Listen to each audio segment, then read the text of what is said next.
Prasmės alchemija. Apie prasmingus dalykus ne visai paprastai, bet prasmingai. Mūsų vadovam yra labai svarbu dirbti geografiškai plačiai, nes dirbti tik tai Lietuvoje jau yra nebeįdomu. Taip, mes esame rytų europiečiai, bet mes pradedame tuo didžiuotis, kad mes esame rytų europiečiai. Ir mes nebesame pigios darbo jėgos šalis. Parodyti didesnę prasme, nei tik tai, kad aš stoviu prie konvejerio ir aš mėnesio pabaigoje gausiu darbo užmokestį. Per pagalbos teikimą kitam žmogui ar gyvūnui, per rūpestį, mes prasmę jaučiam labai stipriai ir tą mes tų klausimų nebekeliam.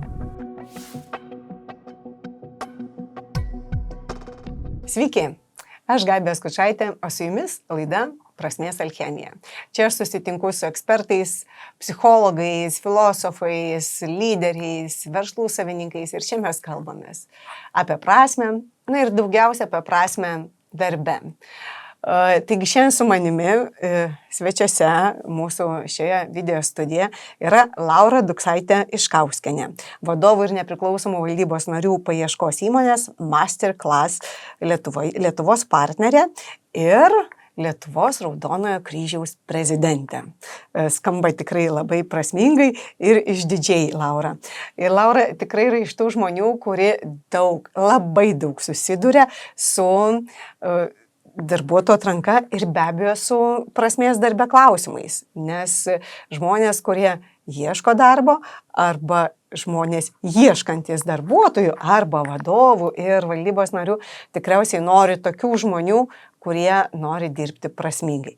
Tai Laura, mes šiandien apie tai ir pradėsime kalbėti ir pradėkime nuo tokio įvado į tą tokį prasmės diskursą. Kaip tau pačiai atrodo, bet žvelgiant iš savo gyvenimo, tokios retrospektyvos, iš pačios savo darbo refleksijos, kas yra tas prasmingas darbas arba kas yra darbo prasmė? Kaip tu tai apibrėžtum?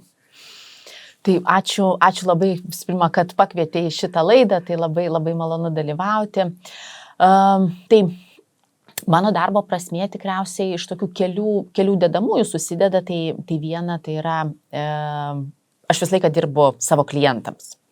Tai mano tikslas yra, kad klientai galėtų pasamdyti vis geresnį ir geresnį darbuotoją, kad klientai galėtų vystyti savo verslą ir tai, aišku, yra labai susiję ir su mūsų valstybės gerove. Tai per individą, tai reiškia per žmogų, kuris gali gauti vis geresnį, įdomesnį ir įdomesnį darbą, verslas pasiekti geresnių rezultatų ir valstybė labiau klestėti. Tai tau darbas yra naudos sukūrimas klientui ir naudos sukūrimas socialiniu lygmeniu, valstybės lygmeniu, ar ne? Kai tu tokį vadinamą social impactą gali atlikti ir sukurti tam tikrą poveikį visuomeniai, tame matai savo pačios darbo prasme, tai reiškia, kad tavo darbas turi tokią aukštesnę prasmės kartelę, ne tik tai kiek naudingas jisai pačiai tau, bet kiek jis naudingas visuomeniai. O kaip kiti žmonės, kurie pas jūs ateina ieškantis, pavyzdžiui, darbo, ko jie ieško darbe, kas jiems yra prasmė? Tai mes dirbame tik tai su vadovais ir su nepriklausomais valdybos nariais. Tai šita mūsų darbo rinkos, šitie darbo rinkos žmonės, jie labai aiškiai sako, kad jiems yra svarbus įdomus darbas. Tai yra jie nori dirbti įdomų darbą.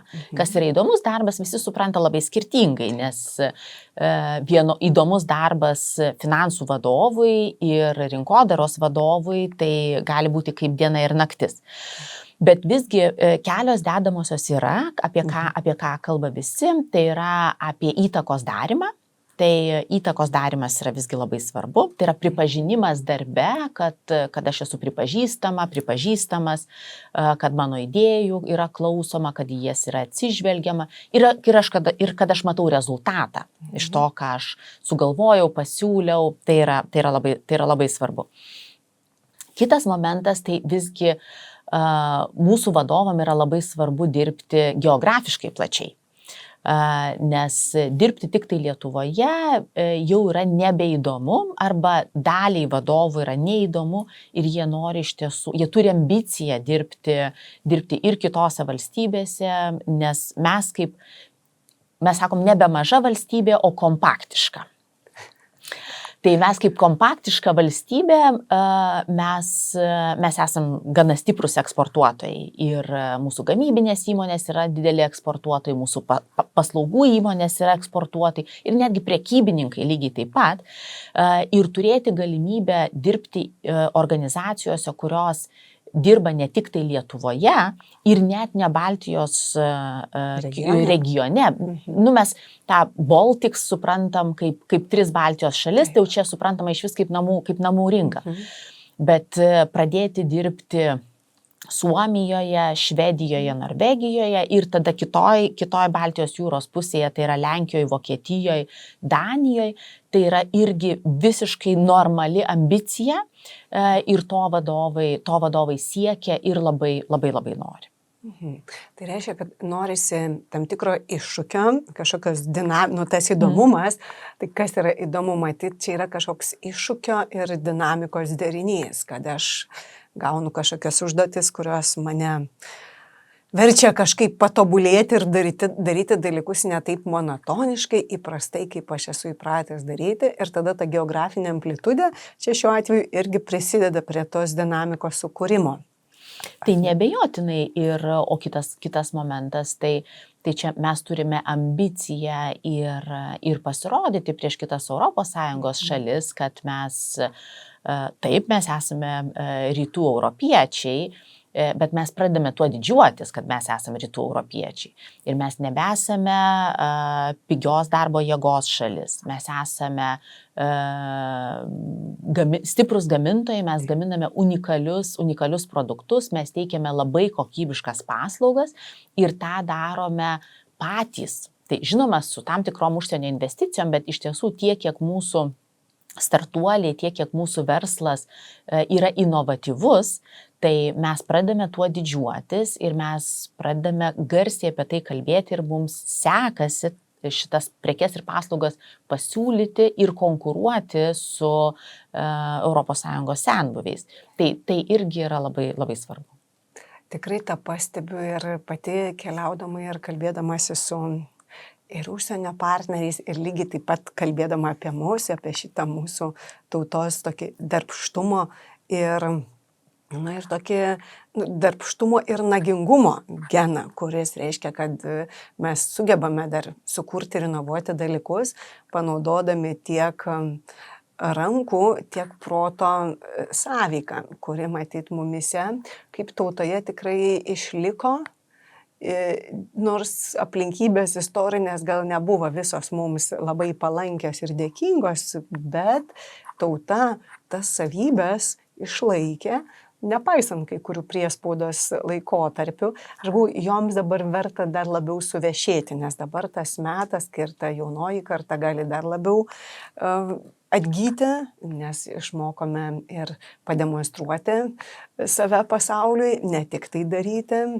Ir aš labai pritariu tam, ką tu sakai ir džiaugiuosi, kad tu ir dirbi tą darbą padedama tiems vadovams, tiems žmonėms save parodyti savo darbais pasaulyje. O mes šiandien net ir prieš laidą šiek tiek, kol pasirengimas vyko, pradėjom diskutuoti apie prasmingo darbo refleksiją. Ir apskritai, kad tam, kad suprastum, kad tavo darbas prasmingas, ko reikia. Nes darbas yra procesas, kurį mes atliekame bedirbdami.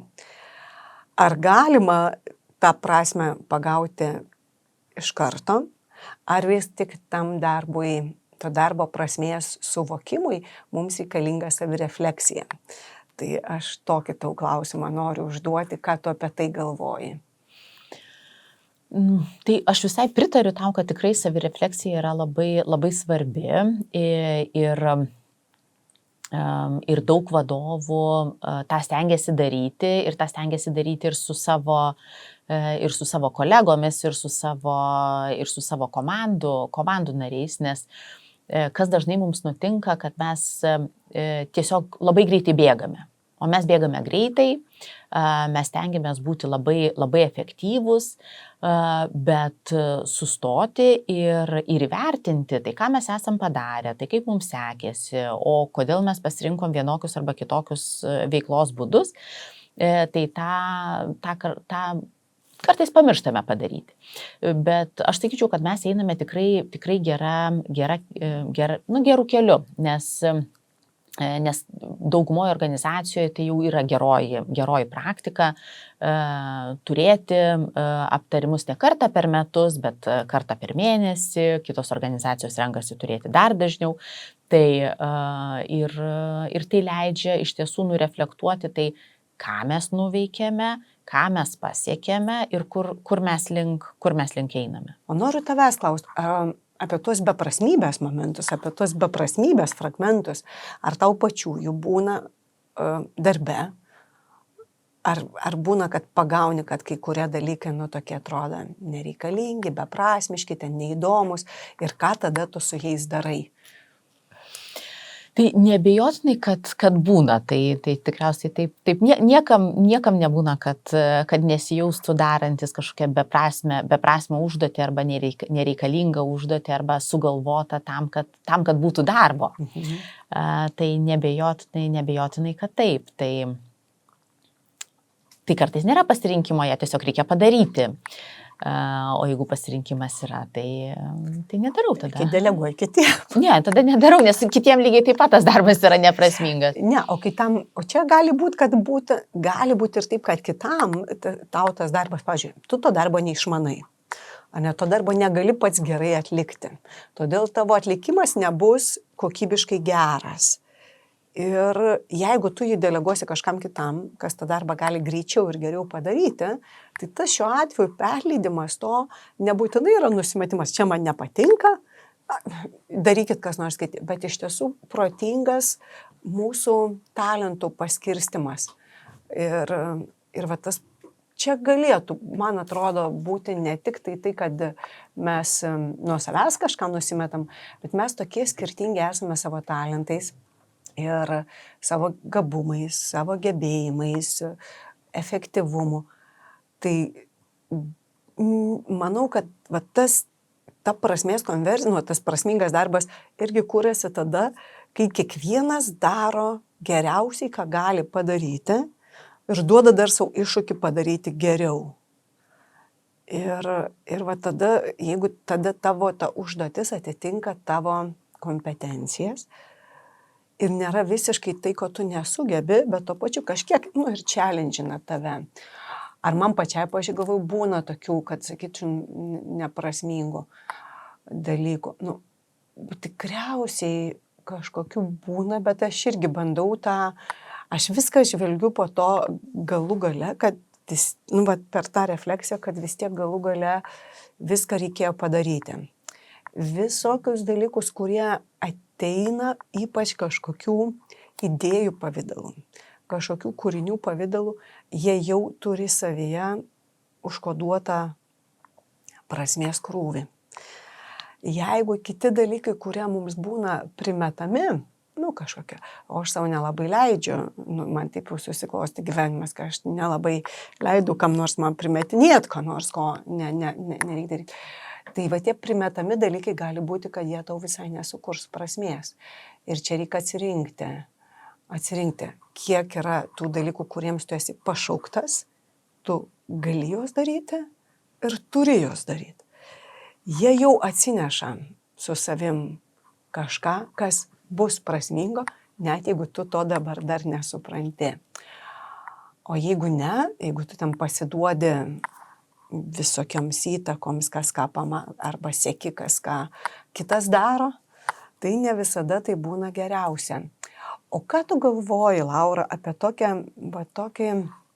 tokį prasmės dvilypumą, sakykime, ir prasmingo darbo? Iš vienos pusės sakoma, kad prasmė, kaip ir sakau, ji egzistuoja. Maždaug dabar, kai čia apibūdinau tokią išraišką tos prasmės, kad jinai jau yra tame, kas yra iš pašaukimo prasminga ir tau tai reikia ją suprasti, iškoduoti ir čia nieko nereikia dirbtinai konstruoti.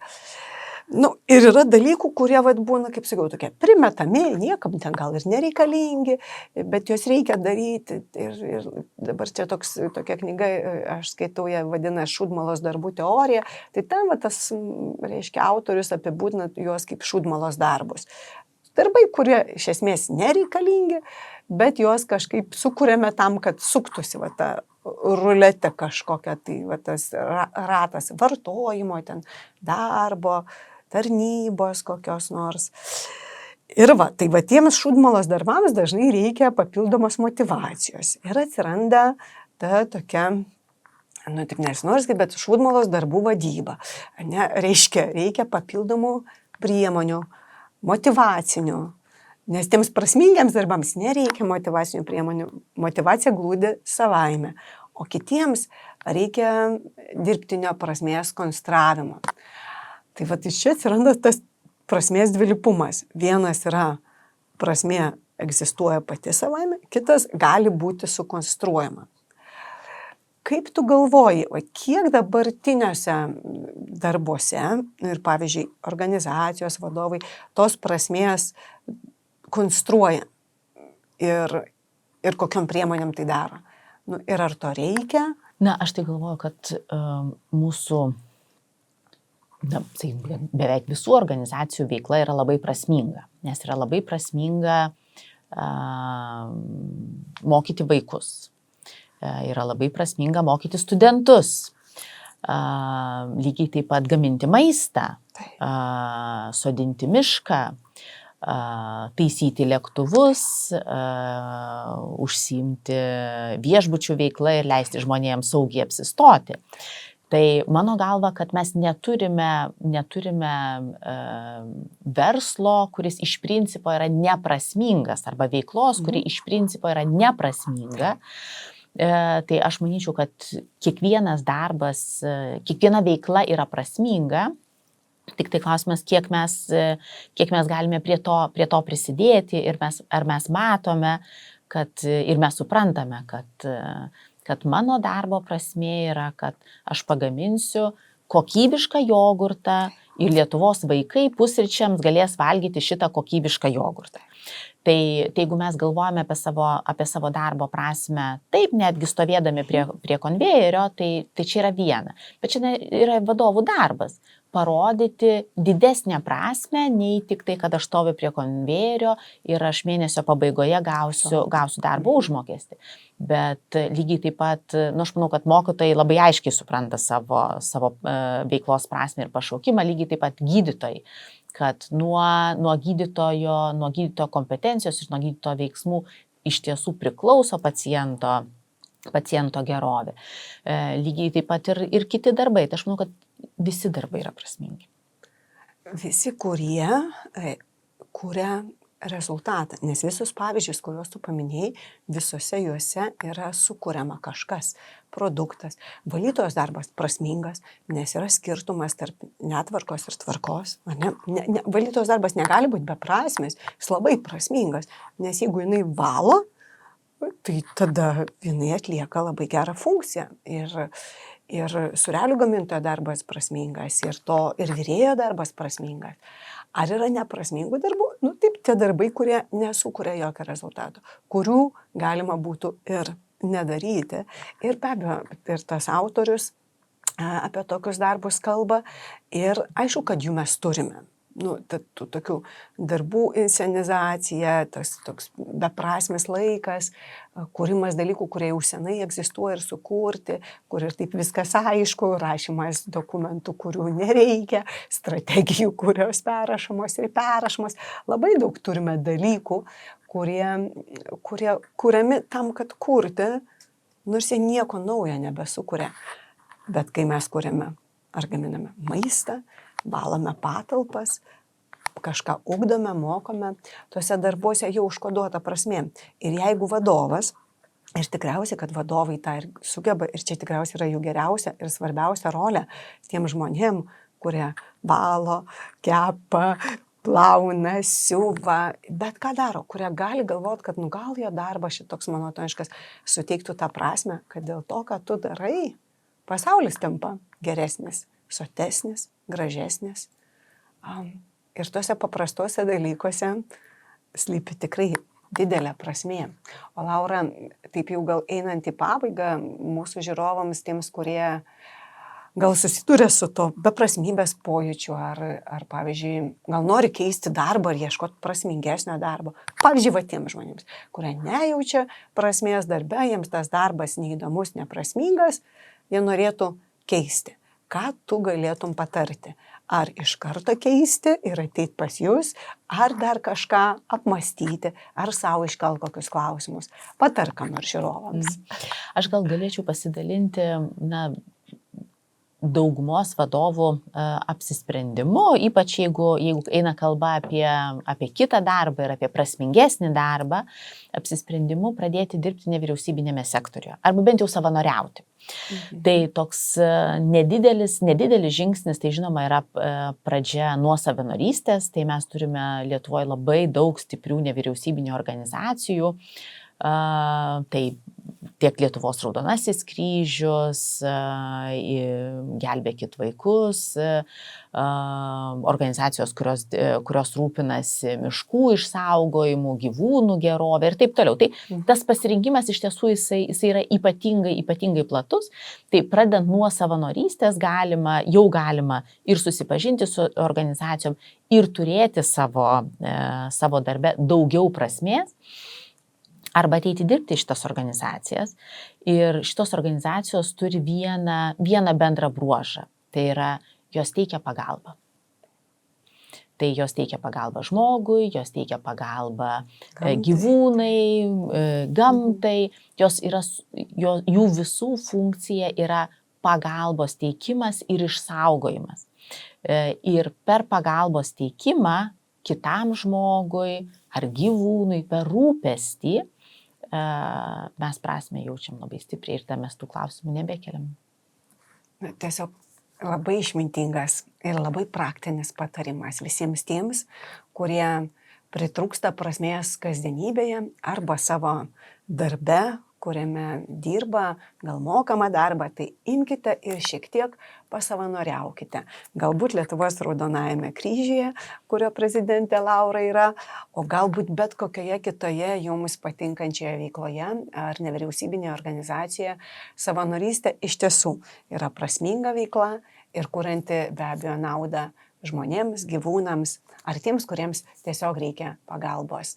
Ačiū tiems, kurie žiūrėjote šią mūsų prasmės alchemijos laidą. Ačiū labai Laurai, ačiū, kad pakvietei. Sudalyvavo ir tikėkime, kad susitiksime ir kitus kartus. O prasmės alchemija kalba apie tai, kaip neprasmingus dalykus galime paversti prasmingais. Tiesiog reikia šiek tiek dėmesio.